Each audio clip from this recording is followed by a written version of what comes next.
to him.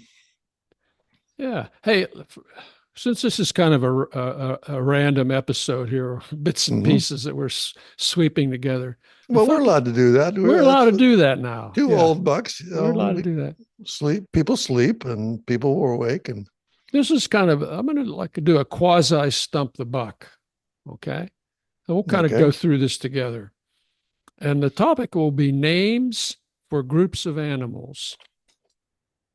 All like right. like a covey of quail or something like that, or Exactly like that. like a Exactly like murder of crows. a You murder might of not. crows. That's on my list, actually. So you nailed that one. A gaggle of geese. Yes, Now, you being an African, you know what lions are called together. they're called a pride. Right. There you go. Of course, whales are like an iPod. They're like pods. Okay. And here are two I didn't know now. Um, do you know what a group of kangaroos are called together? The kangaroos, joeys. Those are the babies. Oh, okay. A Oh, mob. A oh, mob. that's right. I've heard that before too. Yeah, Okay. Have you? Now, this is one I had never now, heard. those Australian guys, they made that up right for them. They made You that up. know, you know. Good day, mate. Yeah, What is a group of flamingos called? Floridians. No, Oh, everybody's got one in their front yard, but yeah, pink ones. But big this Floridians. is a wonderful, wonderful name for a group of flamingos. I was just That dazzled would by. be interesting. That would be interesting because there's really not really too many groups of flamingos. I thought there was ones at the racetrack at Hialeah, but those guys were all sort of trained. But I guess some wild ones blew in, so we still have them back in We the have states somewhere. flamingos, yeah, yeah. Well, we have, But certainly have them I have never heard it, at the, never seen a flock of them where they were referred to a specific name, and that would be what name and would that that be? would be a flamboyance. A flamboyance of flamingos. Isn't that great? Doesn't that just roll off the tongue? it Flamboyance of is, flamingos. It it sounds so is, right. It's and the next time we're together, we will look at each other and say, "Now there is a flamboyant." uh, I think we could use that. We could use that in a lot of references. There's a flamboyance. too much time on our Too hands, huh? much time on our hands. Yeah. Hey, I kind of have an interesting story. All right. This was something that the my wife started laughing about, and she's. I said, "Why are you laughing?" And she said, "This spoon." I mean, out of the clear blue, she said, "This spoon has a name." I said, "A spoon that has a name." Now I thought, okay, Mm-hmm. well, spoons have a soup spoon, right? Mm-hmm. There's a teaspoon. Okay, I can see it. But this spoon was called, what did I say this was called? Sika Petuga. Yeah. Siabe Kuba.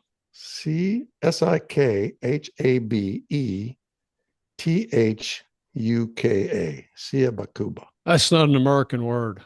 Yeah, it's Sorry. not an American word, but it in it has a it had a particular connotation. I said, "Well, why are you laughing about this?" And she said, "That foon, when it translates into English, it means to dig with fear." Dig with fear. Okay. In her culture, if you are a senior person or a powerful person, and you Okay. are and you are sharing a table with someone, Okay. in our case, it might be something like Thanksgiving, and so you are issued this particular, and I don't even know if it's said derogatory or not, but you're issued with this spoon, which is bigger than the spoons that everybody else has. The big spoon. Okay. Well, not a big spoon, but just bigger than. Mm-hmm. So when we are going around the mashed potatoes, let's say we're all sharing, and you have this power, your spoon is bigger. So she said, and when they dig in, they get more than you get. So I said, Because it's like they're in because they're control. a senior, right, or something. Senior, yeah. So we started laughing about this, and then I thought about this as it translated into the real world. Like if you're more powerful, you have a bigger spoon, and as you dig into the common element, in this case, maybe money, or you know what I mean, tax dollars or whatever, you come out with a bigger share. And so I said, why is it translated? She says, because when you watch this, you're in fear that they will dig out more than you get. Won't leave enough for you. won't leave nothing for you. And Uh, I said that in a nutshell is the way the world is right now. That those with the bigger spoon those with the bigger will spoon dig more often get and end more. up with more than you. So Wow. Yeah. Very. so there is an actual expression in a language, Southern African language.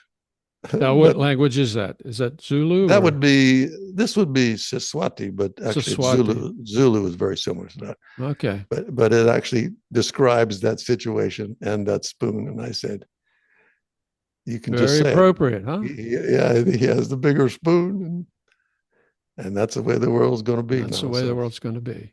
Interesting. Yeah.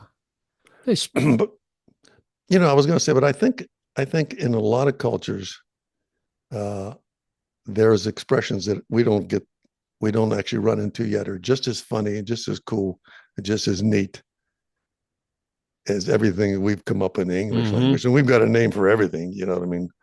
I remember I always laugh at a pickup truck, not just a truck, but this is the truck that picks up. So it is a pickup It's a truck. pickup truck. There you That's go. right. So an Well, thank you ironing for that. board. Thank you for that.